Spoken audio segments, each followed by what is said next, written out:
કથાઓ આવે છે પુરાણમાં.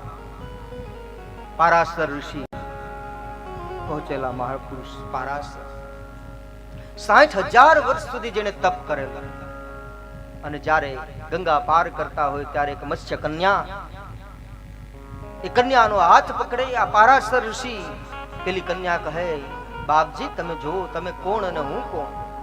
આ જગત જોવે છે, દિવસ છે, આખું જગતમાં હું તો એક નગીણ વ્યક્તિ છું, પણ તમે તો મહાપુરુષ છો, જગતમાં તમારી કીર્તિ છે, કાલ જગત તમારી હાસ્ય ઉડાડશે. જગત જોવે છે. ત્યારે એમ કહેવાય છે પારાશર ઋષિએ પોતાના તપોબળ વડે સૂર્યને ઢાંકી દીધો, પણ કામને ન ઢાંકી શક્યા. સૂર્યને ઢાંકી શકાય પણ કામ ન ઢાંકી શકાય. કામને ઢાંકવા માટે તો રામ ભજન જ જરૂરી છે. રઘુનાથની કૃપા વગર એમાંથી બચી શકાતું નથી. કામ એટલો બધો વ્યાપી ગયો. ભગવાન શિવ ની સામે કામદેવ પુષ્પ ધનવાએ ધનુષ સંધાન કરી, અને જ્યાં પુષ્પ ધનુષ એ તીર છોડ્યું છે, મહાદેવનું મન શોભિત થવા લાગ્યું. ધીરે ધીરે ધીરે ધીરે આંખો ખુલવા લાગી, અને જ્યાં આંખો ખુલી એકદમ સફેદ કમળ જેવા નેત્રો જેના હતા,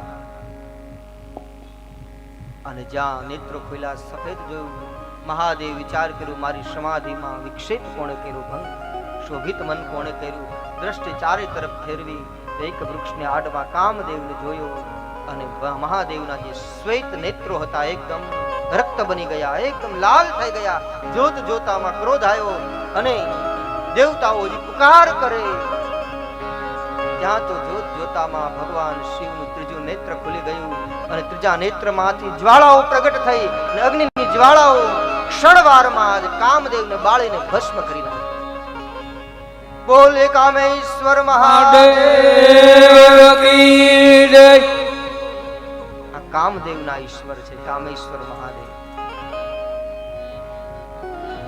કામદેવને બાળીને ભસ્મ કર્યું, ત્રીજું નેત્ર ખોલ્યું મહાદેવ. કામદેવની પત્ની જેનું નામ રતિ છે, એ રતિ મહાદેવના ચરણે આવી છે, શરણાગત થઈ અને ભગવાન પાસે આવી રુદન કરવા લાગી. ભગવાન ભોલેનાથ એ તો આશુતોષ અવધરદાની છે, એની ઉપર કરુણા કરી. કર્પૂર ગૌરમ કરુણાવતારમ, કરુણા રૂપ છે મહાદેવ. કહ્યું કે તારા પતિને મેં ભસ્મ કરી નાખ્યો, એ તો ઘટના બની ગઈ, એ તો બની જ ગઈ, પણ હવે બનશે એવું કે હવે તારો પતિ અનંગ, કોઈ દેહથી નહીં, શરીર વગર એ મનમાં વ્યાપશે. કામ અનંગ છે, જે માણસના મનની અંદર રહે, પણ તારો પતિ તને હવે શરીરમાં ક્યારે પ્રાપ્ત થશે? તો કહ્યું, બહુ સુંદર પંક્તિઓ દ્વારા કૃષ્ણ ચરિત્રનું સ્મરણ કર્યું છે રામાયણમાં. તુલસીદાસજી મહારાજે રામચરિતમાનસમાં સંપૂર્ણ કૃષ્ણ ચરિત્રને મૂકી દીધું, માત્ર 2 પંક્તિ. વિચાર કરો કેટલું સુંદર ભાવ. અહીં કોઈ કહે કે રામચરિતમાનસ રામ કથા એ શ્રીમદ ભાગવતજીના 18,000 શ્લોક છે, 12 સ્કંદની કથા છે.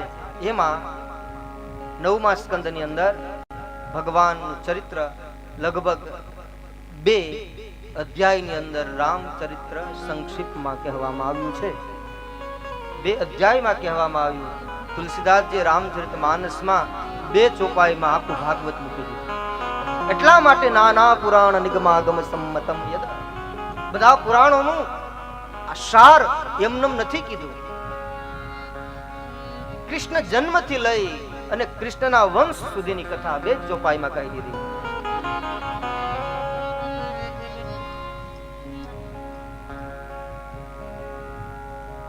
जब जदुवंश कृष्ण अवतारा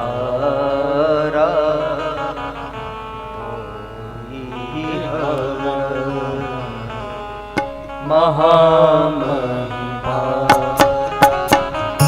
जब यदुवंश कृष्ण अवतारा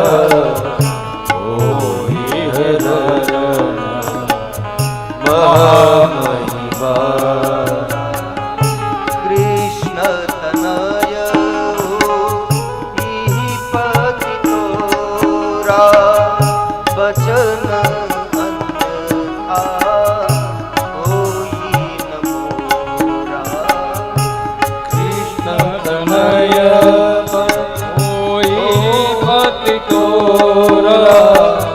વચન અન્યથા હોય ન મોરા. જબ જદુવંશ કૃષ્ણ અવતારા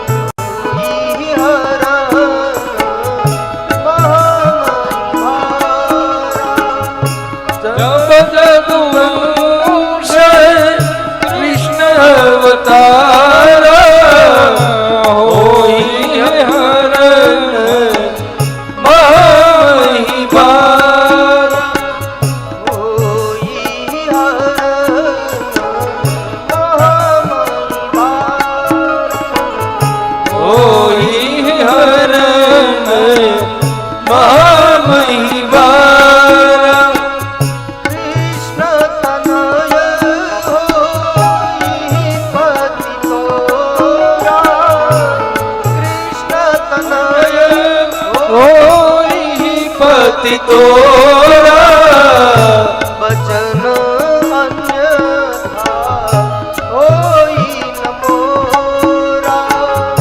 બચન અન્યથા હોય ન મોરા.